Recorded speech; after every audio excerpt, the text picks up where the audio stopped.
Hello, it's me again, yes. Thought you'd join me in the garage today in my workshop, and just going to have a look at the next engine on the line. So this was the last one we did. This is the 1938 Petter APS, which you saw running in my last video. So it's nicely sat on its trolley. I can't do much anything else with it at the moment, but I do want to paint the trolley up at some point and get the proper transfer on. Anyway, the next project is this one. It's the 1947 Petter A11. It's in quite a state. Needs some bits and pieces. Needs a carburetor and a manifold, and I don't know whether the magneto sparks or not. It's a bit unusual, this one though, because this one actually starts from the flywheel side. At the end of the crankshaft here, it's got a smaller crankshaft, so you can fit the starting handle on to start it at this side rather than the other side of the engine. So this is a little bit more modern, 1947, and I don't really know much of its history, but I do know where it was sent to first from Petter's. It's 1.5 horsepower, 750 RPM, and it's quite an early one because it's 1947. They started building the A1s, or should I say the A2s, A11s in 1946 onwards. So it's quite an early one. What it basically means is it's just the first series of the A1s. So yeah, there's quite a few people I know that have got A2s or A11s. And Roy's the boy especially, he's got one, and he's managed to get his running, and this is the only one I have that's an A11 or an A2, and just basically having a look around it and started stripping it, and I thought I'd come and make a little video over what I've done. So it had the Petter pulley on the crankshaft end there, it was on there. And it was held in by a key, which is exactly the same as that one there, down the shaft there, look. So that's the flywheel one actually, and the key is actually on there because it's on my slide hammer. Now what I've done is that I've welded the end of my slide hammer to the key, and which I'll saw off later on, so I'll have the key in perfect order.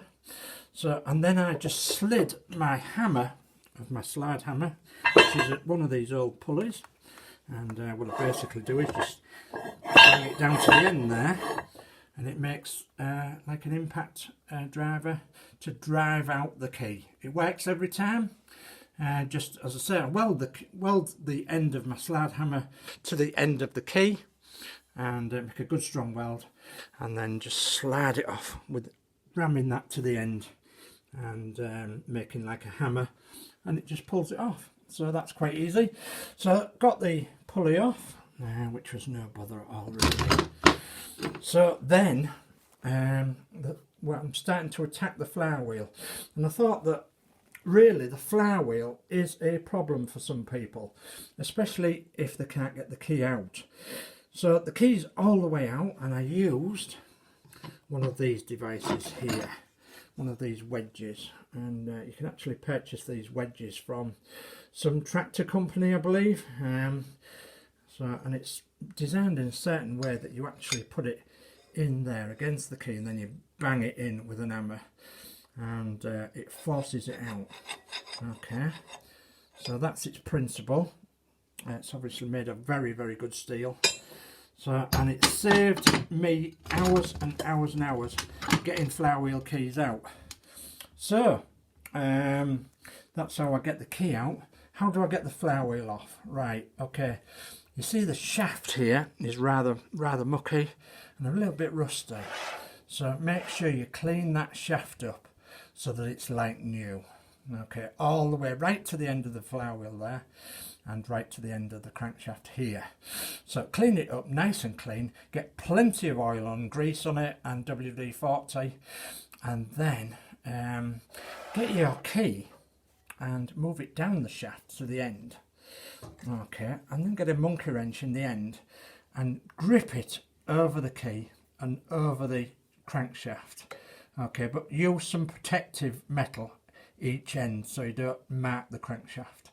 Grip it with some pipe grippers, a good set of pipe grippers, and a monkey wrench, and then make it sure that that goes down to the floor, so that you can then make you can make the wheel turn, and the handles of the pipe wrench will hit the floor, and the kinetic action will actually, or should do, spin this flywheel on this shaft.